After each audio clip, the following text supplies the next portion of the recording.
तो चलिए आज हड्डियों के स्वास्थ्य और उम्र को लेकर जो हमारी आम धारणा है उसे थोड़ा चैलेंज करते हैं। क्या हो अगर ये कहा जाए कि उम्र के साथ हड्डियों का कमजोर होना शायद उतना जरूरी नहीं है जितना हम मानते हैं। आइए इसी दिलचस्प सवाल की तह तक चलते हैं। ये एक बहुत ही पावरफुल आइडिया है ना? डॉक्टर बेलिंडा बेक्स की ये बात एक ऐसी कहानी की शुरुआत करती है जो ये बताती है कि किसी भी उम्र में हड्डियों की सेहत के लिए क्या कुछ मुमकिन है। यह सोचने पर मजबूर करती है कि कहीं हमने अपनी क्षमताओं को कम तो नहीं आंक लिया है। देखिए, जब भी उम्र बढ़ने की बात होती है तो दिमाग में अक्सर एक कमजोरी और नाजुकपन की तस्वीर ही बनती है, लेकिन ये पूरी सच्चाई नहीं है।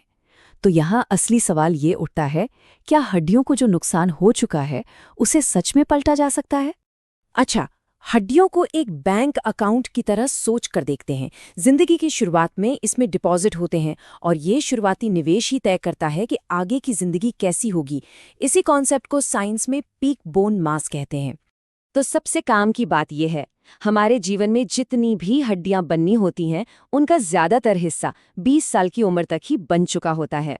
इससे ये पता चलता है कि बचपन और जवानी में की गई फिजिकल एक्टिविटी कितनी जरूरी है। ये भविष्य के लिए एक बहुत बड़ा इन्वेस्टमेंट है। जरा इस बात की गहराई पर गौर कीजिए। इसका मतलब ये है कि ऑस्टियोपोरोसिस के लक्षण दिखने से दशकों पहले यानी बचपन में ही जीवन भर की हड्डियों की सेहत की नींव रखी जा चुकी होती है।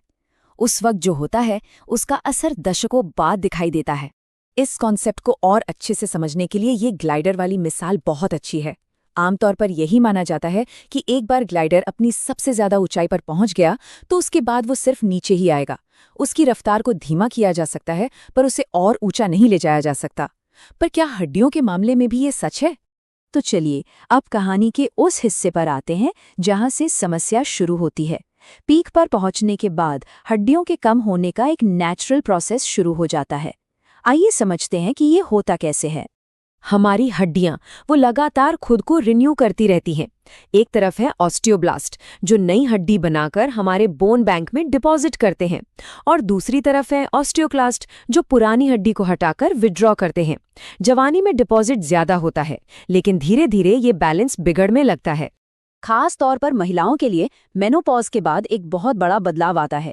एस्ट्रोजन हार्मोन जो ऑस्टियोक्लास्ट को यानी हड्डी तोड़ने वाले सेल्स को कंट्रोल में रखता था, वो एकदम से कम हो जाता है और इसके बिना ये ऑस्टियोक्लास्ट मानो बेलगाम हो जाते हैं और बहुत तेजी से हड्डियों को खत्म करने लगते हैं।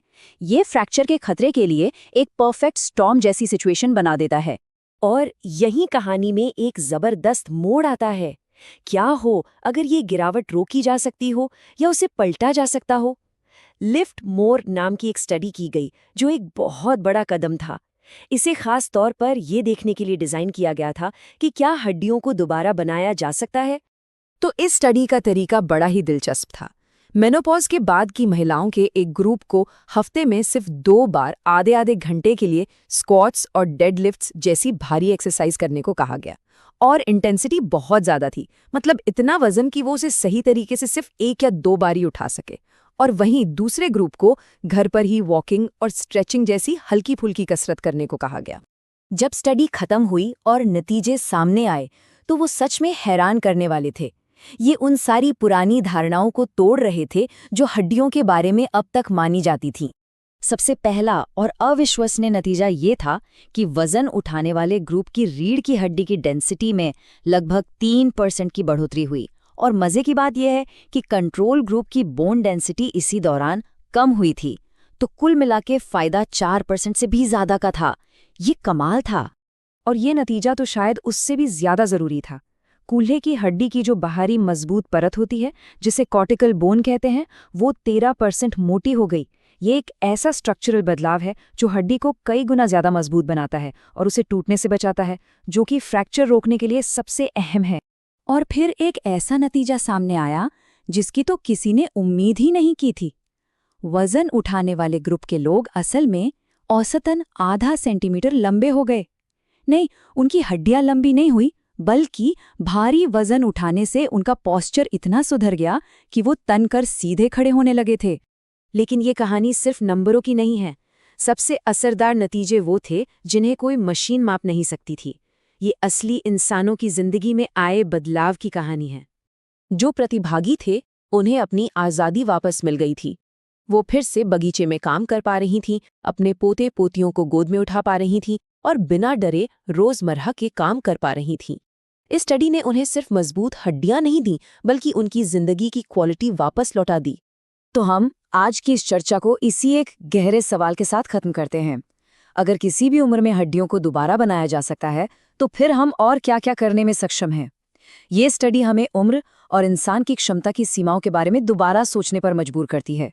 ये दिखाती है कि कहानी अभी खत्म नहीं हुई है।